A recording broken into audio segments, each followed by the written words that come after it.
Hey guys, welcome to Living Food Wise. Today we are making breakfast galettes, a beautiful rustic pastry for breakfast which is filled with spinach and pine nuts and silverbeet. We're going to be serving that with a cashew cream which has got herbs in it. It is delicious, so you won't want to miss that. But before we get started, now's your opportunity to subscribe to our channel not to miss any future videos. Let's get cracking.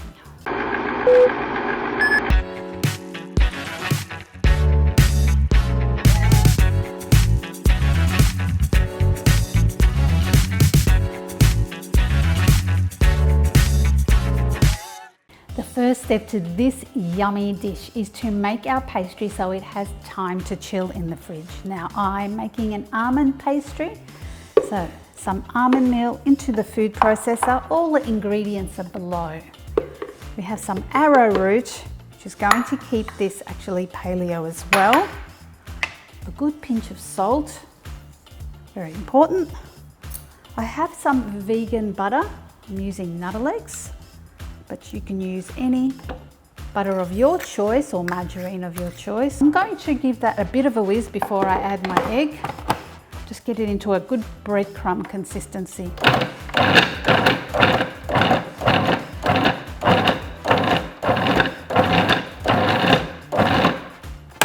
Great.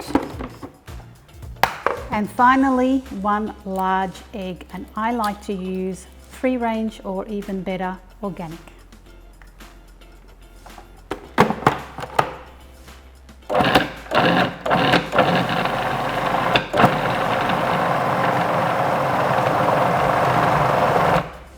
Perfect. I'm going to stop it.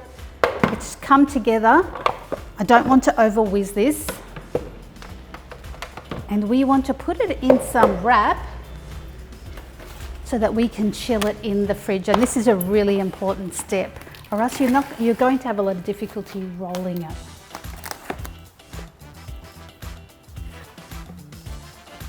Just bring it into one piece, and then once you wrap it over the top, I would recommend that you flatten it out. Just again, it makes it easier to roll, but it also makes it easier to chill. The fridge doesn't have to do quite as hard a job because the pastry is not as thick. In the fridge that goes. Our next step is to fry up our spinach mix. Put a little bit of olive oil in our hot pan. And I have some I have some diced onion. And I've just used a brown onion.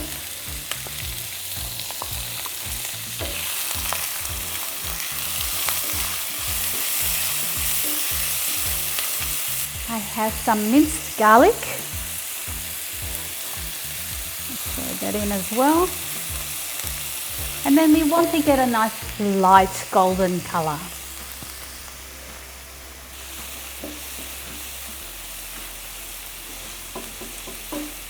I'm going to put my pine nuts in now because I want them to crisp a little bit and get a little brown. Let's put them all in.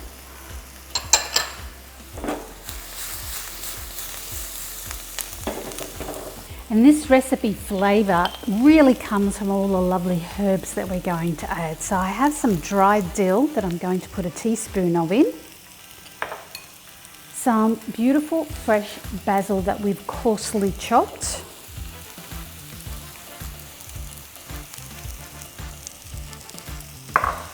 And some lovely fresh parsley. I've used flat leaf, but you can use curly, they're both fine. Now, some silverbeet or rainbow chard, either of them are fine, and we've chopped them quite smallish. They're going to reduce a bit more once we cook them down. So I'll just start with half. Give that a good stir.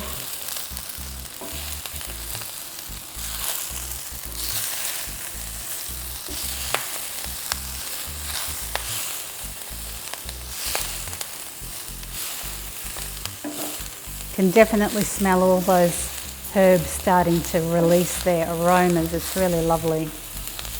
My pan's a little dry. Rather than add a lot more oil, I'm just going to add a touch of water.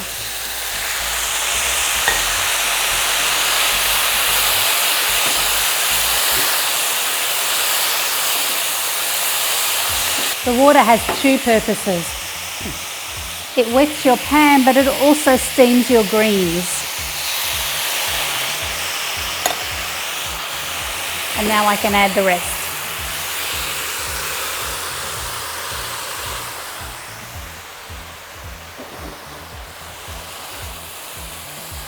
I'm going to add my baby spinach leaves. Spinach is always so big and then it shrinks down to nothing. So you're going to add them a little bit by bit, and as they shrink down, you'll be able to add the rest.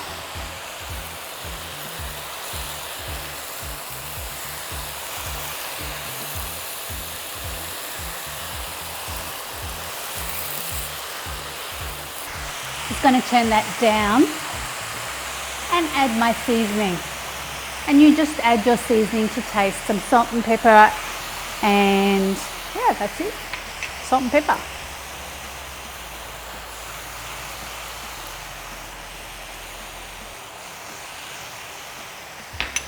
And give it a good stir through.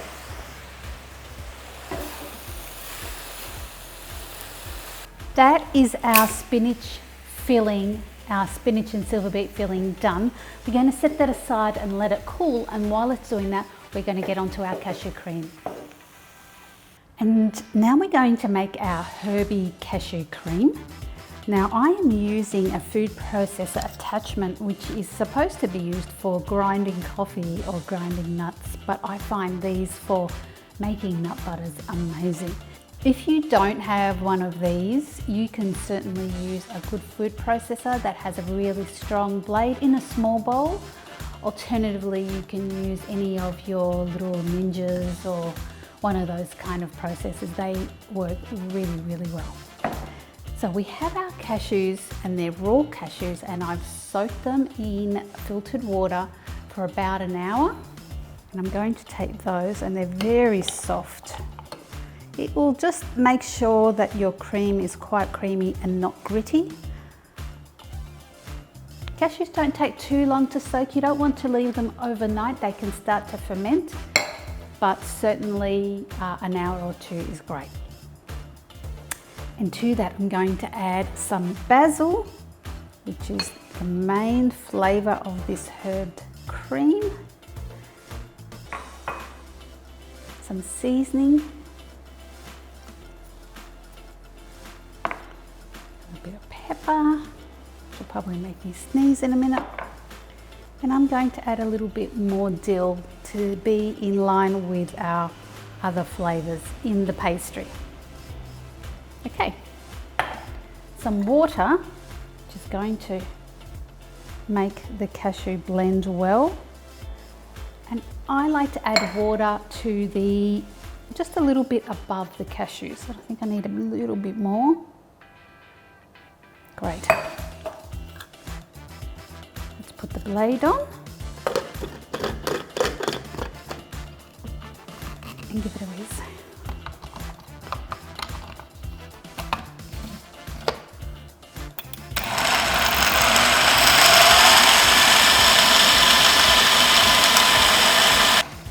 Just going to check the consistency of that. The colour looks great. It's this lovely minty looking colour.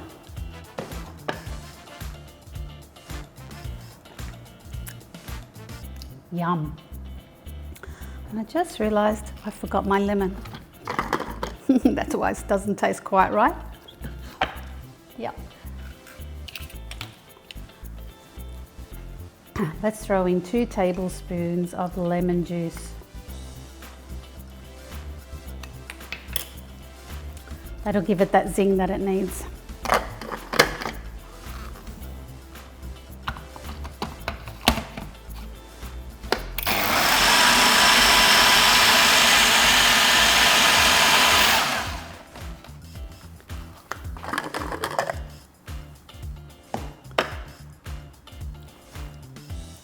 Oh, that's so much better. That is fantastic. It's going to be beautiful with our pastries. Let's get to assemble them now. To assemble our gorgeous little galettes, we're going to roll our pastry between 2 sheets of baking paper. And they don't need to be very big because we're doing individual ones. So just got a little square like that.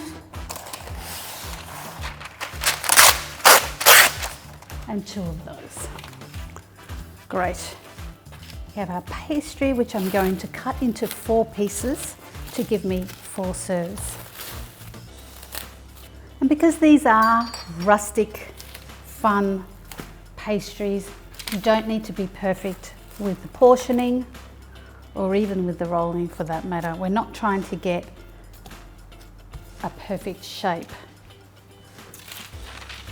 So put it in between your 2 pieces of baking paper and gently roll them, turning them so that you're getting a good even pastry. And I like to sort of turn at every 8th degree, eighth corner, so we can get a reasonably even circle, but certainly not perfect.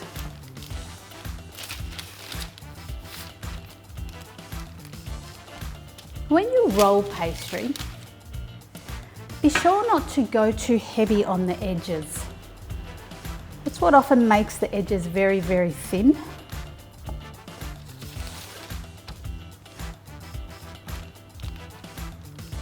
It's the center that tends to be thick and the edges end up being too thin. So do a little bit more pressure in the center and then ease up as you get to the edges. Feels pretty good to me. So when we add our filling, we're going to leave a little bit on the edge with no filling so that we can fold them over.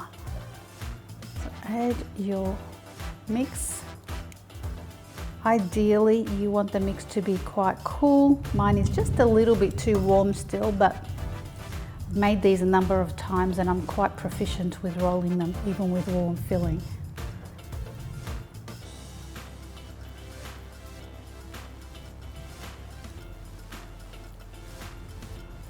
Yum.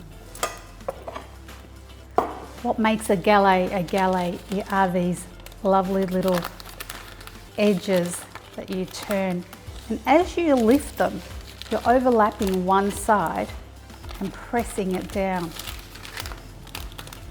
creating a nice little border.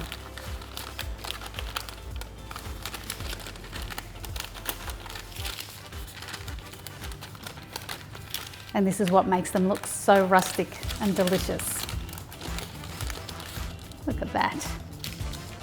So once you've folded all your edges over, I'm just going to get a piece of paper and cut the extra baking paper so that we can place it on our main baking sheet without disturbing that gluten-free pastry, which is always very fragile. And pop it straight there, and we'll make our other 3.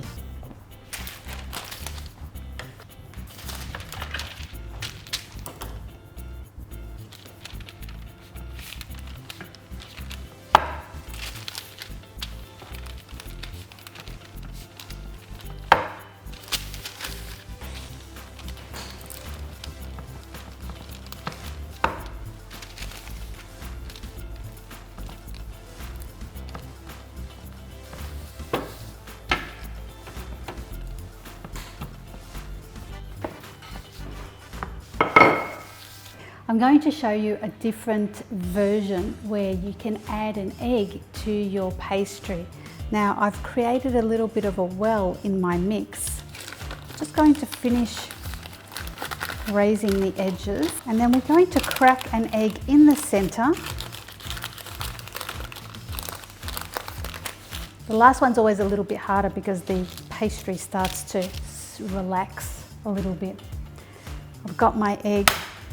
I'm going to break it into the middle, and that's going to create a beautiful, even more wholesome pastry for breakfast. What I would suggest is, if you like your eggs seasoned, at this point, add a little bit extra on top of your egg. Just gonna add a little bit of pepper.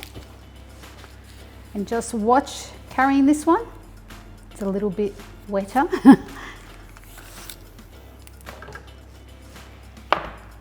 And that's our pastries ready to go in the oven.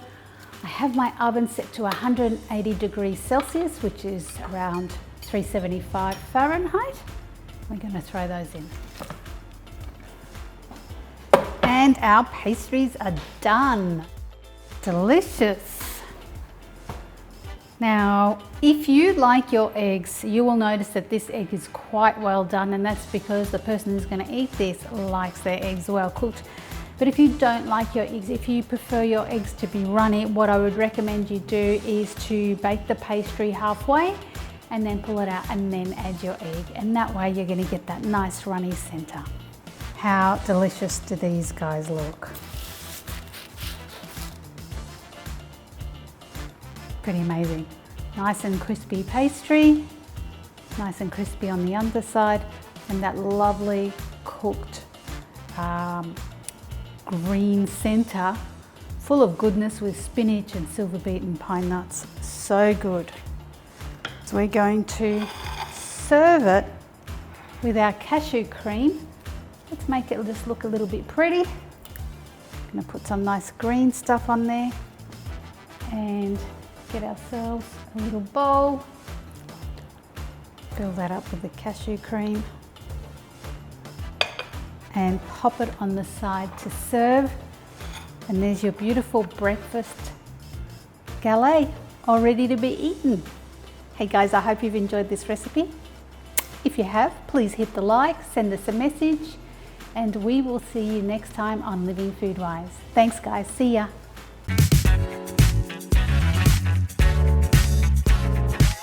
Hey guys, welcome to Living Food Wise. We are bringing you an awesome dish. Welcome to Janine's, no. Hi, welcome to Living Food Wise, one of these sort of mixers, these little ones. You can, let's try that little bit again. There's a little bit of a well in that last, on the lap. And we will do that again.